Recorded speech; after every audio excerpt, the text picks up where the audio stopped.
ഞാനിപ്പോൾ അധികമായിട്ടൊന്നും ടൈലറിങ് ചെയ്യാറില്ല കേട്ടോ. എങ്കിലും നമുക്ക് വേണ്ടപ്പെട്ട ആൾക്കാർക്കിടെയും നമ്മുടെ വീട്ടിലുള്ളവരുടെയൊക്കെ നമ്മൾ ചെയ്യാറുണ്ട് കേട്ടോ. അപ്പം സമയമില്ല, പെട്ടെന്നൊക്കെ തന്നെ നമുക്ക് ചെയ്യാനൊന്നും സമയം കിട്ടാറില്ല. അപ്പം സമയം ഉണ്ടെങ്കിൽ മാത്രം നമ്മൾ മേടിക്കാറുള്ളൂ കേട്ടോ തയ്ക്കാനായിട്ട്. അപ്പോൾ ഇവരുടെ നമുക്ക് ഒഴിവാൻ പറ്റാത്തുള്ള ഒരു കേസായിപ്പോയി. കാരണം ഇവർ വിദേശത്താണ്.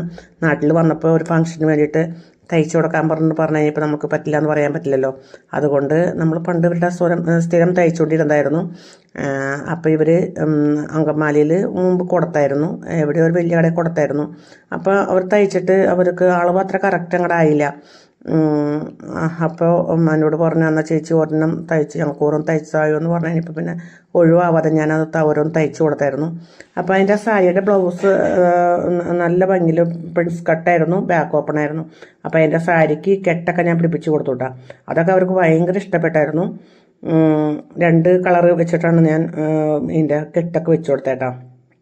ബ്ലൗസിൻ്റെ ബാക്ക് ഓപ്പൺ പ്രിൻസ് കട്ട്, ബാക്കിൽ അതൊക്കെ വെച്ചിട്ട് ഞാൻ തയ്ച്ചപ്പോൾ നല്ല ഭംഗിയുണ്ടായിരുന്നു. അവർ ഇട്ട് കഴിഞ്ഞപ്പോൾ ഭയങ്കരമായിട്ട് ഇഷ്ടപ്പെട്ടായിരുന്നു. അപ്പോൾ ഈ ഫംഗ്ഷന് പോകുമ്പോൾ ഒരു വീഡിയോ എടുക്കണമെന്നൊക്കെ എനിക്ക് ആഗ്രഹം ഉണ്ടായിരുന്നു, പക്ഷേ എടുക്കാൻ പറ്റിയില്ല. ഇതിപ്പോൾ വേറെ കട ഉണ്ട്, അവരുടെ അനിയൻ്റെ ഭാര്യയുടെ ബ്ലൗസാണ് ഇപ്പോൾ ഇത്. ഇതും ഇതുപോലെ തന്നെ ബാക്ക് ഓപ്പൺ ആണ്, പ്രിൻസ് കട്ടാണ്. അത് ഞാനതൊക്കെ പിടിപ്പിച്ച് നല്ല ഭംഗിയിൽ ചെയ്ത് കൊടുത്തായിരുന്നു.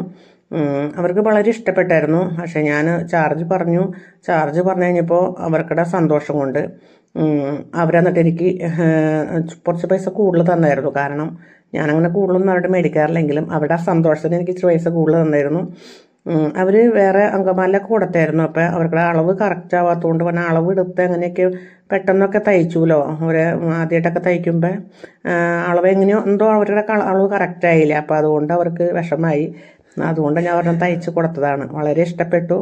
എനിക്ക് ഞാൻ ഹാപ്പി ആയിട്ടോ. എനിക്കൊരു വീഡിയോ എടുക്കണമെന്നൊക്കെ ആഗ്രഹം ഉണ്ടായിരുന്നു, വീഡിയോ എടുക്കാൻ പറ്റിയില്ല. അപ്പോൾ അതിന് വേണ്ടി ഞാൻ എൻ്റെ വീട്ടിലുള്ള സ്റ്റാച്യൂമ് പറഞ്ഞ് ഇട്ട് നോക്കിയതാണ് കേട്ടോ. പക്ഷേ അളവ് കറക്റ്റ് അല്ല സ്റ്റാച്യൂമ്. അവർക്ക് ഇച്ചിരി വണ്ണമുള്ള ആളുകളാണ്. അപ്പോൾ സ്റ്റാച്യൂമ് ഇട്ട് എനിക്കൊന്ന് കാണാൻ വേണ്ടി മാത്രം ഞാൻ എടുത്തതാണ് കേട്ടോ ഈ വീഡിയോ. അപ്പോൾ ഞാനിത് വെറുതെ ഇട്ടുവെന്ന് മാത്രമേ ഉള്ളൂ.